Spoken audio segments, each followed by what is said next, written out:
साजिश का बयानिया, इमरान के पीछे ना हटने की वजह क्या है? इंटेलिजेंस एजेंसियों की तहकीक क्या बताती है?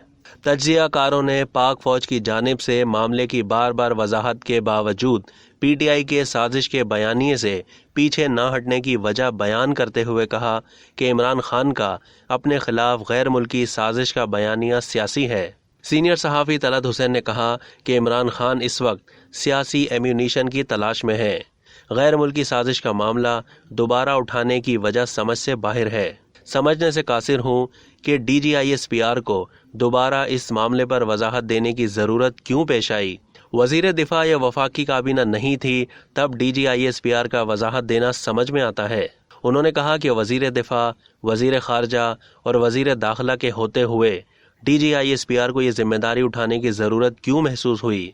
इमरान खान इस वक्त सियासी एम्यूनिशन की तलाश में हैं। उन्हें जहां से भी एम्यूनिशन मिलता है उसे इकट्ठा करके फायर दाग देते हैं। दूसरी जानिब अमेरिका में पाकिस्तान की साबिक सफ़ीर मलिहा लोधी ने कहा है कि साजिश का कोई सबूत है तो सामने लाएं, बार बार दोहराने से इल्ज़ाम सच नहीं हो जाएगा।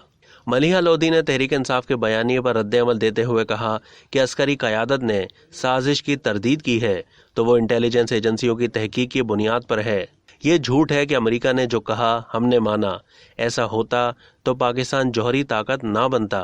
ब्रिगेडियर रिटायर्ड हारिस नवाज का कहना है कि फ़ौज को मुतनाज़े बनाना मुल्क के साथ ज़्यादती है। पीटीआई साजिशों का मौजू छोड़कर आगे बढ़े।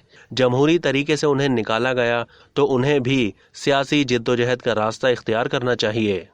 अब तक के लिए इतना ही। मज़ीद मालूमात के लिए डेली जंग के यूट्यूब चैनल को सब्सक्राइब कीजिए और फेसबुक के पेज को भी लाइक कीजिए।